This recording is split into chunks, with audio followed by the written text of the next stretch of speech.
Good evening, guys. My name's Nick. I'm here with Custom Trout Creations on a YouTube channel.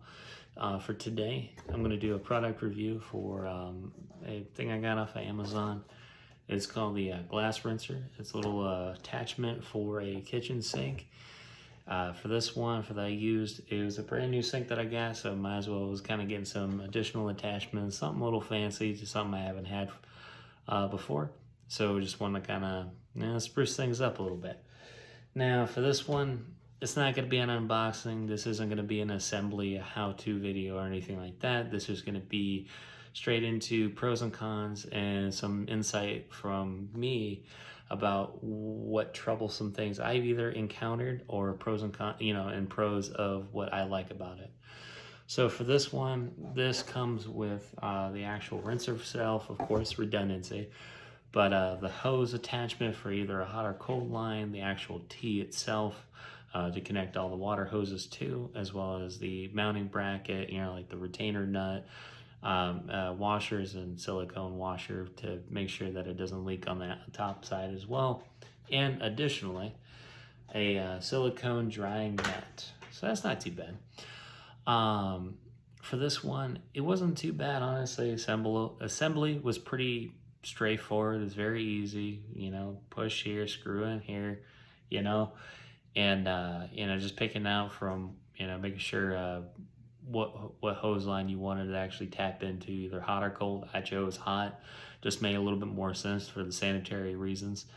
Now, with a suggestion to everybody is based on, your counters. Are they level?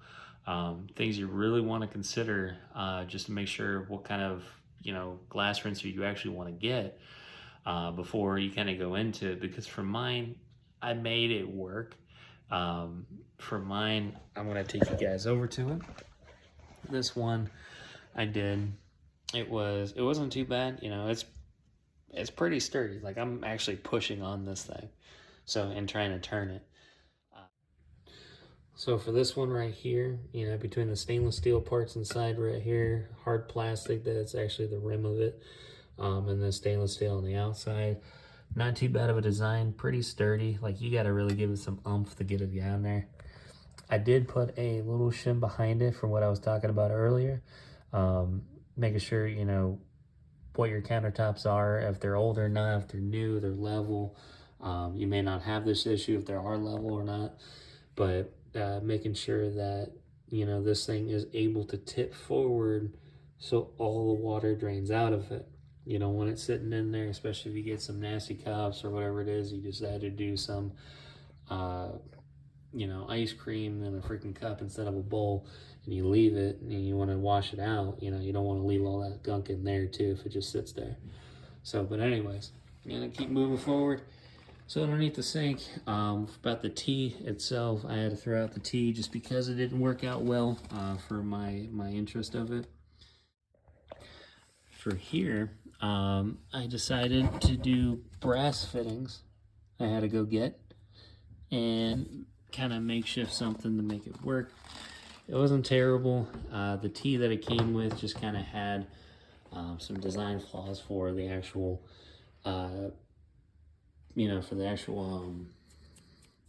where you screw it into, for the actual threads didn't match up properly, so it just kind of almost started stripping it. So I decided to go against it, and then picking back up where I just left off.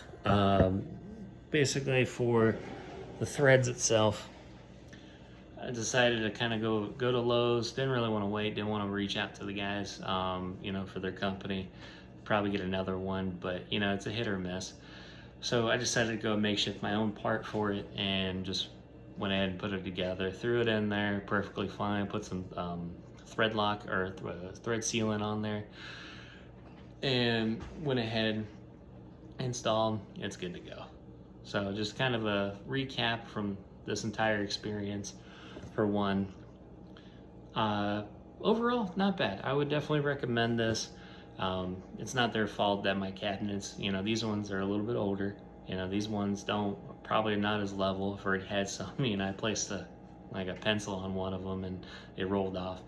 So, or in the other direction for the other part of the cabinets. So for this one, you know, definitely take a look at what your cabinets are. But if a suggestion, maybe for these guys that make the products, if they do watch this video, is maybe have like a little design lip in the back end of it, slightly enough to where it kind of raises up a little bit from the back end. But other than that though, pretty straightforward. And then also the T, maybe bring out like a couple different you know, styles to this, because depending on your faucet type will dictate what your threads are for how they're machine made.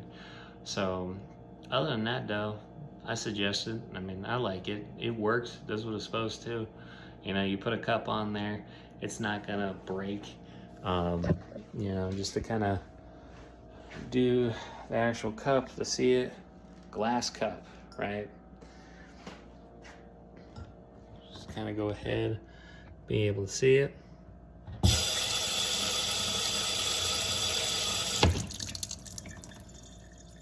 And then right in there, I don't know if you can or not, but it's starting to actually drain out from the back end from me doing that lip, just so that it doesn't gum up everything in there if it gets nasty. So overall, I would say I would recommend it out of 10, I would give it about probably like an 8.5, especially with the part design flaws. You know, again, it just depends on products and how they match up. So, but if you found this video, you know, useful in any kind of way, definitely, you know, like and share, subscribe, you know, down below. I'll have some of the product links down below, just so that you can actually go take a look at it and, you know, just give it a whirl. Worst case scenario, you return it, you get your money back. So, but hit me up if you guys ever need anything or any questions. Feel free to you know, drop comments down in the video, and I'll be more than happy to reply.